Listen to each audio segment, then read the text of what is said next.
शहर में नमी और नियॉन की रोशनी बिखरी थी। भागती दौड़ती भीड़ के बीच गहरे आसमान की परछाइयों में गुम एक आदमी चल रहा था। उसकी पुरानी पड़ चुकी जैकेट का कपड़ा लंबी यात्राओं की थकान सोख चुका था। पुरानी टोपी की नोक के नीचे छिपा चेहरा शांत था, लेकिन उसकी आंखें गहरी, रंग उड़ी हुई, जैसे सूरज और समय से जली हुई एक ठंडी अटूट शक्ति विकीर्ण कर रही थीं। शहर के आवारा लोग दूसरों की मायूसी को भांपने में माहिर सहज रूप से उससे दूरी बनाए हुए थे। उसकी निगाहों में कोई विनम्रता या याचना नहीं थी। वहां एक कहानी बसी थी जो उसकी आत्मा पर उकेरी गई थी, जैसे खुरदरी दाढ़ी के नीचे छुपा कोई निशान।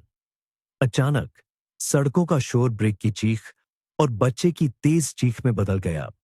एक घर के कोने से लाल बत्ती पर ही एक लड़का साइकिल चलाते हुए निकला, जो सड़क पर तेजी से आ रहे एक बड़े ट्रक के नीचे आने से बाल बाल बचा। लगा जैसे शहर का दिल थम गया हो। तबाही से बस एक पल का फासला था। परछाई जैसा वह आदमी शिकारी की तेजी से प्रतिक्रिया किया। एक झपट्टा और लड़के के कॉलर पर लोहे जैसी पकड़। अगले ही पल युवा शरीर मौत के जबड़ों से बाहर खींच लिया गया। साइकिल पहियों के नीचे कुचली गई, टुकड़ों में बिखर गई। ट्रक का ड्राइवर गुस्से से लाल होकर बाहर कूदा। क्या मौत को दावत दे रहा है तू? कहां देख रहा है छोकरे? मां बाप कहां है? लड़का सिकुड़ गया, रोने को तैयार। बचाने वाला मुड़ा। उसकी रंगुड़ी आंखों की एक नजर ने ड्राइवर को चुप करा दिया। गालियों का गुब्बार उसके गले में अटक गया और वह बच्चों की लापरवाही पर बुदबुदाता हुआ तेजी से कैबिन में लौट गया। तुम ठीक हो? आवारा आदमी की आवाज धीमी और सपाट थी, बिना किसी शिकवे के। बस थोड़ी थकान थी उसमें। लड़का ने नाक सिकोड़ी। हाँ, शुक्रिया। मेरी साइकिल नहीं थी, संभाल नहीं पाया। नई साइकिल, महंगा खिलौना? बचाने वाले की आंखों में कड़वी मुस्कान की एक झलक दिखी। आज तुम किस्मत वाले थे, लेकिन मुझे मुझे तुम्हारी शुक्रगुजारी नहीं चाहिए। नहीं, मेरे पिता, वो बहुत अमीर है। उनका रेस्टोरेंट का एक चेन है, स्वर्ण महल कहते हैं। मुख्य वाला शहर के बीच में है। वो तुम्हें सोने से भर देंगे, वादा करता हूं। लड़के का आग्रह करने का अंदाज हैरान करने वाला था। वह भीख नहीं मांग रहा था, वह शुक्रिया अदा करने की जिद कर रहा था। आवारा आदमी की आंखों में एक खतरनाक चिंगारी भड़की और बुझ गई। रेस्टोरेंट, द स्वर्ण महल, जाना पहचाना नाम, बहुत जाना पहचाना। लड़के ने शायद बदलाव नहीं देखा। वह बस इस अजीब मजबूत आदमी में एक एक्शन हीरो देख रहा था और अपनी अहमियत दिखाना चाहता था। चलो, वो अभी वही है। लड़के ने उसकी आस्तीन खींची। मेरा नाम आरव है, अर्जुन। आवारा आदमी ने अपना परिचय दिया, बच्चे का बढ़ाया हुआ हाथ मिलाते हुए। हाथ मुलायम और कोमल था, उसका हाथ खुरदरा, जैसे किसी पुराने पेड़ की छाल।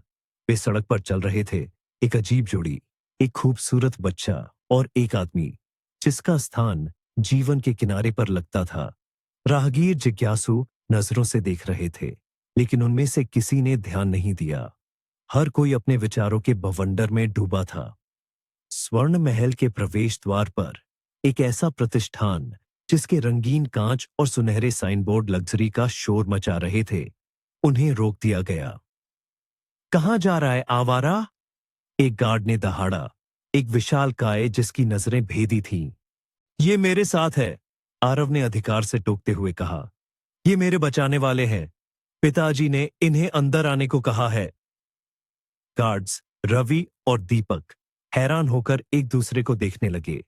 वे आरव को जानते थे, मालिक का बेटा, जो अपनी उम्र से ज्यादा गंभीर और होशियार था।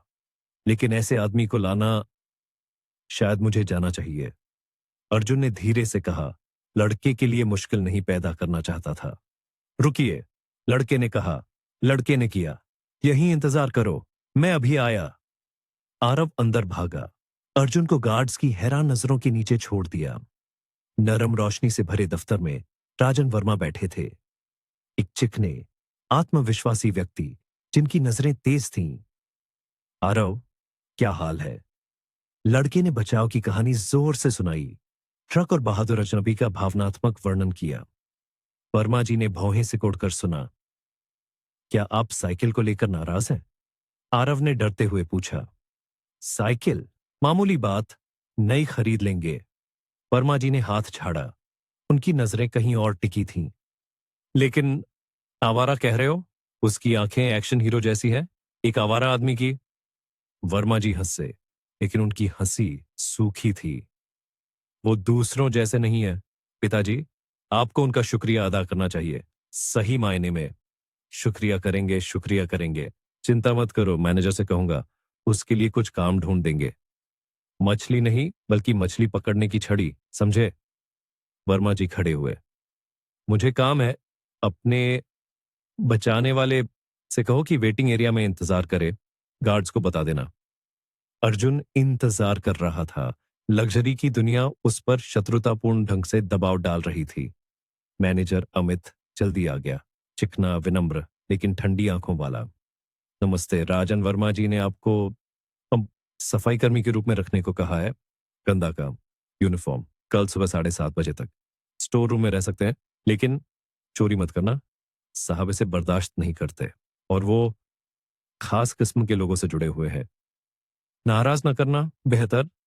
अर्जुन ने सिर हिलाया। सफाई कर्मी इस जगह पर राजन वर्मा का नाम ही समझने के लिए काफी था। यह महज एक इत्तेफाक नहीं था, यह नियति थी। किस्मत उसे वापस यहीं ले आई थी। स्टोर रूम तंग था, उसमें क्लोरीन और पुराने खाने की बदबू आ रही थी, लेकिन यह सिर के ऊपर छत थी। पतझड़ का मौसम आ रहा था। अर्जुन ने खुद को व्यवस्थित किया, अपना थोड़ा सामान फैलाया। दिमाग में विचार उमड़ रहे थे। वर्मा जी, राजन। वह अंधेरे में उठा, आदत के मुताबिक। बोतल से ठंडा पानी, कल की रोटी के बचे टुकड़े। उस घर के सामने, जहां वह कभी कभी अटारी में सोता था, एक घड़ी का बोर्ड दिख रहा था। सुबह के 6 बजे थे। उसके पास 1 घंटा था। उस जगह तक पहुंचने के लिए 1 घंटा, जहां उसका पुराना भूत इंतजार कर रहा था।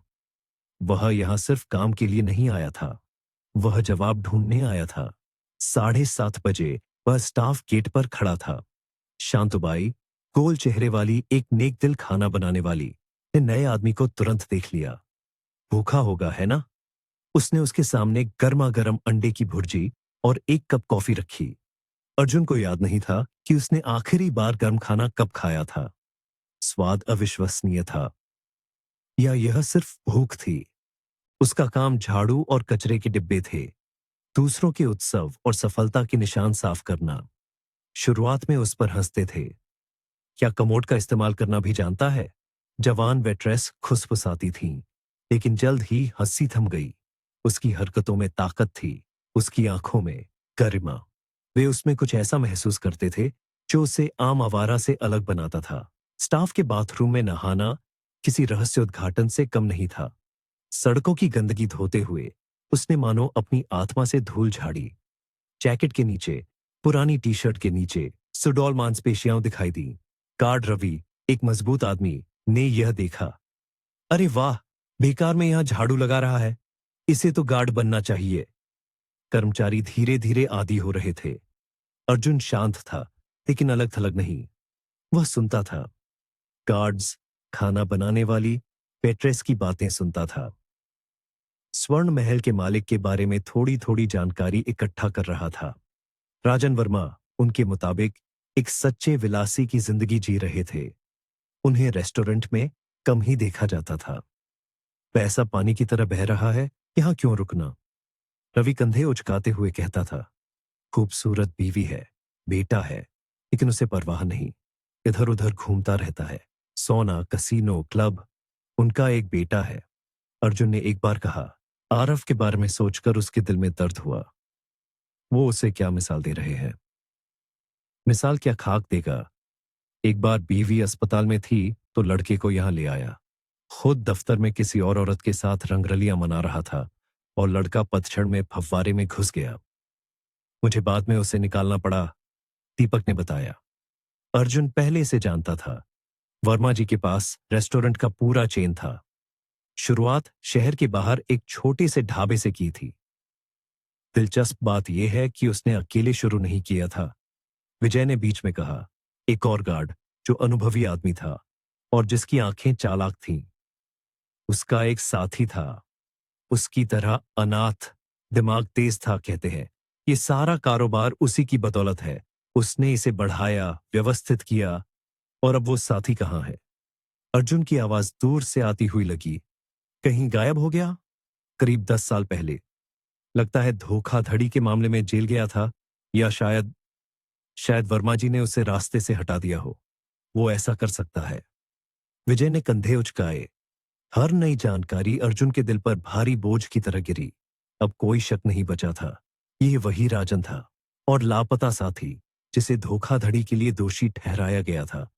वह अर्जुन था, अर्जुन सिंह। लेकिन उसने कोई धोखाधड़ी नहीं की थी। नींदहीन रातें, यादें लहरों की तरह आती थीं, क्रूर और स्पष्ट। अनाथ आश्रम। वो अर्जुन हिसाब किताब में डूबा रहता था। दुनिया को नंबरों और एल्गोरिदम में देखता था। राजन चालाक, धूर्त, जन्मजात जोड़ तोड़ करने वाला। केयर टेकर सिर हिलाते थे। कितने अलग। चलो कोई धंधा शुरू करें। राजन का आइडिया, जो ग्रेजुएशन के बाद आया। किस चीज पर? न पैसा है, न कोई जान पहचान। अर्जुन को शक था। पैसा कमा लेंगे, और जान पहचान बन जाएगी। राजन कायल करने वाला था। उन्होंने कड़ी मेहनत की, डिब्बे खाली की, कंस्ट्रक्शन साइटों पर काम किया, एक एक रुपया बचाया। सस्ते दामों पर एक सुनसान इमारत मिली। अर्जुन ने खुद नक्शे बनाए, लागत का हिसाब लगाया, अकाउंट्स और मार्केटिंग संभाली। पुरानी कहानी नाम का छोटा सा रेस्टोरेंट, जो पुरानी चीजों से सजाया गया था, एक मशहूर जगह बन गया। कामयाबी बढ़ती गई। तुम्हारा दिमाग, मेरी जान पहचान, राजन कहता था। अर्जुन ने उन जान पहचान वालों को देखा, चिकने टाइप के लोग, जिनसे अपराध की बू आती थी। हमें ऐसे लोगों की जरूरत नहीं है। उसने आपत्ति करने की कोशिश की। उनके बिना गुजारा नहीं अर्जुन। राजन हंसता था। तुम्हारा काम हिसाब लगाना है, मेरा फैसला लेना। उस हंसी में तभी से सख्ती थी। और फिर प्रिया, खूबसूरत, तूफानी आसमान जैसी आंखों वाली, वह उनके रेस्टोरेंट में बैठी थी, इतनी नाजुक और उदास। अर्जुन, जो पहली नजर के प्यार में यकीन नहीं करता था, उसे देखकर पागल हो गया। वह उसके पास गया, गुलाब और एक टेडी बियर दिया। बातें शुरू हुईं। उसे पता चला कि उसके प्रेमी ने उसे धोखा दिया था। क्या मैं आपको छोड़ दूं? मेरा रास्ता वही है। उसने झूठ बोला। दुनिया के दूसरे छोर तक जाने को तैयार था, बस उसके साथ एक और पल बिताने के लिए। वह मान गई। उनका रोमांस एक बवंडर था। उसके साथ रहकर वह बेहतर, साफ होना चाहता था। प्रिया ने उसे पढ़ाई करने के लिए मनाया। बिजनेस भरोसेमंद नहीं है, बैकअप चाहिए। उसने अर्थशास्त्र में डिस्टेंस लर्निंग में दाखिला लिया। राजन बड़बड़ाया। वह तुम्हें घुमा रही है, और लड़कियां कम है क्या? अर्जुन बस मुस्कुरा दिया। यह मेरी प्रेरणा है। वह खास है, होशियार, मेरी आत्मा का साथी। शादी। राजन बेस्ट मैन। खुशी अटल लग रही थी। कारोबार फल फूल रहा था। विस्तार का समय आया, और तभी राजन ने अपना असली रंग दिखाया। मुझे चेन का नेतृत्व करना चाहिए, उसने ऐलान किया। तुम क्यों? हम पार्टनर हैं। अर्जुन हक्का बक्का रह गया। क्योंकि मैंने जान पहचान बनाई, और तुमने क्या किया? कागज गिने, इज्जत। राजन हंसा। पैसा, यही हमारी इज्जत है, और पैसा मैंने कमाया, और बाकी सब मैंने बनाया। सिस्टम, नाम। मुझे नेतृत्व करना चाहिए। प्रबंधन एक सख्त आदमी को करना चाहिए। तुम्हें वो बात नहीं है। बहस गरमा रही थी। उन्होंने कल बात करने का फैसला किया, ठंडे दिमाग से। अगले दिन जब अर्जुन पहुंचा, तो रेस्टोरेंट वर्दी पहने लोगों से भरा हुआ था। टैक्स डिपार्टमेंट, कोई खुफिया एजेंसी। क्या आप अर्जुन सिंह हैं? एक गंभीर दिखने वाले आदमी ने पूछा। आप अकाउंट्स के लिए जिम्मेदार हैं? हाँ क्या हो रहा है? फोन बजा। प्रिया। आवाज चिंतित थी। अर्जुन, मुझे तुम्हें कुछ बताना है। प्रिया, इंतजार करो, यहां कुछ लोग हैं। आप पर अवैध धन हस्तांतरण और फर्जी संस्थाओं के साथ धोखाधड़ी का आरोप है, जांच अधिकारी ने कहा। आपकी कंप्यूटर स्किल ऐसी चीजें करने में सक्षम है। अर्जुन ने राजन की ओर देखा। उसने बस हाथ फैला दिए, आश्चर्य का दिखावा करते हुए। कुछ गलती हुई है। अर्जुन, चिंता मत करो, मैं वकील ढूंढूंगा, हम इसे सुलझा लेंगे। कोर्ट, वाक्यों के टुकड़े। दोषी, अवैध धन निकालना, मिली भगत, फर्जी संस्थाएं, हथौड़े की आवाज, 10 साल की कैद। दुनिया ढह गई। प्रिया बेहोश होकर गिर पड़ी। प्रिया! वह चिल्लाया, लेकिन उसे पहले ही खींचा जा रहा था। 10 साल, नरक, दर्द, अपमान। प्रिया के बारे में सोचना, उस भविष्य के बारे में जो अब नहीं होगा। राजन, उसने सिर्फ धोखा नहीं दिया था, उसने उसकी पूरी जिंदगी चुरा ली थी। जेल में बातें सुनते हुए अर्जुन को और पता चला। उसे पता चला कि प्रिया ने राजन से शादी कर ली थी। उसे पता चला कि उसका एक बेटा हुआ था। उसका बेटा। राजन उसके बेटे को पाल रहा था। उसका ध्यान रखना, उसने राजन से उस पुरानी बातचीत में कहा था। अदालत से भी पहले राजन ने वादा किया था और उसने ध्यान रखा, वैसे जैसे वह कर सकता था। बीवी चुरा ली, बच्चा चुरा लिया, कारोबार चुरा लिया, जिंदगी चुरा ली। आरव के साथ हुई घटना चिंगारी बन गई। ये उसे सीधे दुश्मन की मांद में ले आई, उसके अपने सही मायने में रेस्टोरेंट में। प्रिया? उसने उसे हॉल में देखा। खूबसूरत, बदली हुई, लेकिन वही। उनकी मुलाकात एक सदमा थी। तुम जिंदा हो, उन्होंने कहा था। तुम मर गए, उसने कहा था। अर्जुन ने उसकी नीली आंखों में देखते हुए सही किया। उसने उस अनुरोध के बारे में बताया, उसे यह बताने के लिए कि वह गर्भवती है, कि वह उससे प्यार करती है। राजन ने झूठ बोला, हमेशा झूठ बोला। जब वे बात कर रहे थे, प्रिया समझ गई।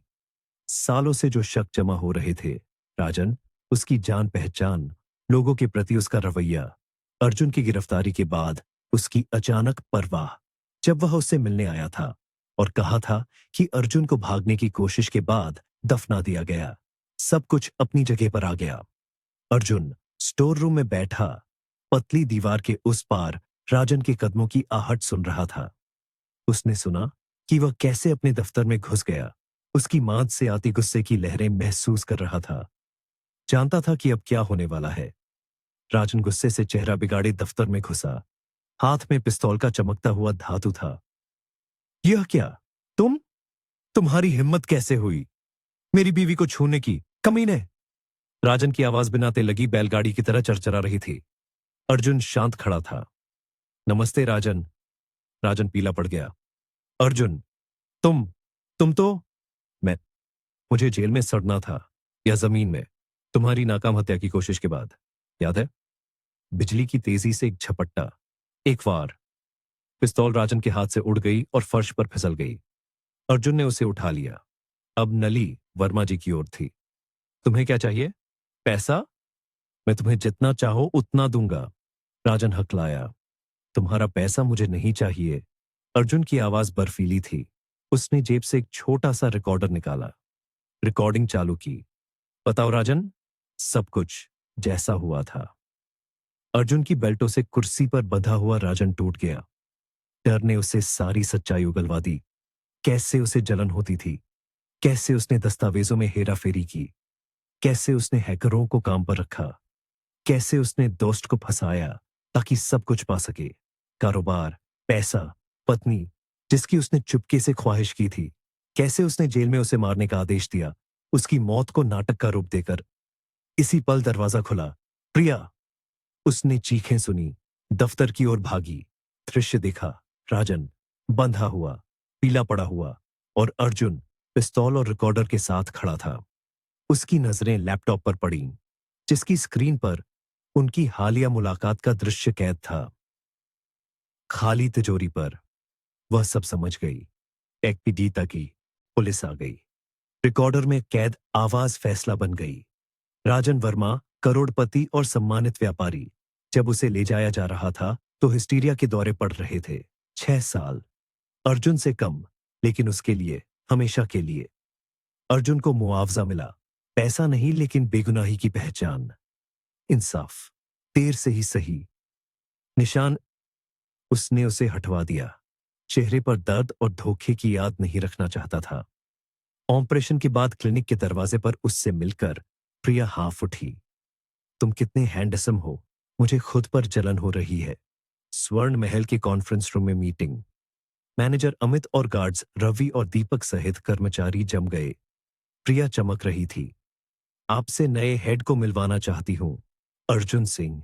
कृपया स्वागत करें और अपना समर्थन दे। हॉल में हैरान करने वाली फुसफुसाहट दौड़ी, फिर समर्थन भरी गड़गड़ाहट। वही सफाई कर्मी, वही आवारा। अर्जुन साहब, रवि और दीपक ने आदर से सिर हिलाया। बस आप हमें ज्यादा परेशान मत करना, दीपक ने मजाक में कहा। अर्जुन मुस्कुराया। सुन लिया दोस्तों, और ये सब नहीं है। प्रिया ने उसका हाथ पकड़ते हुए जोड़ा। 1 महीने बाद हमारी शादी है, आप सभी आमंत्रित हैं। तालियां, मुस्काने। पहली बार इस हॉल में ठंडी लग्जरी और डर का माहौल नहीं, बल्कि सच्ची खुशी थी। जिंदगी ने उसे सब कुछ लौटा दिया था। प्यार, परिवार, जिंदगी का काम। 1 महीने बाद प्रिया उसके दफ्तर में आई। आंखों में एक राज था। अर्जुन, मुझे तुमसे कुछ कहना है। हाथ में एक टेस्ट, 2 लाइनें। उसने उसे गोद में उठा लिया, खुशी से हंसते हुए कमरे में घूमने लगा। दूसरा बच्चा, नई जिंदगी। आरव को कब बताएंगे? कल? आज हमें अकेले खुशी मनाने दो। रविवार का दिन, धूप वाला। वे सड़क पर चल रहे थे। अर्जुन, प्रिया, आरव अपनी छोटी बहन के नन्हे गुलाबी चेहरे वाली गाड़ी धकेल रहा था। एक खुशहाल परिवार। वे उसी इमारत के पास से गुजरे जहां अर्जुन कभी अटारी में सोता था। खड़ी वाले बोर्ड पर नजर डाली। शायद वहां भी कोई दुनिया से छिपा बैठा हो, कोई जिसे जिंदगी ने तोड़ दिया हो या धोखा दिया हो, कोई जो अपने मौके का इंतजार कर रहा हो। अर्जुन मुस्कुराया। उसे भी किस्मत साथ दे। धूप में अपनी जगह पाने का हक हर किसी को है। उसने उन लोगों को देखा जिनसे वह दुनिया में सबसे ज्यादा प्यार करता था। उनके चेहरों पर उसकी अपनी खुशी झलक रही थी। वह कामयाब हुआ था। अगर कहानी आपको पसंद आई हो तो कृपया लाइक करें, चैनल को सब्सक्राइब करें और अपनी टिप्पणी छोड़े। यह हमारे लिए बहुत जरूरी है।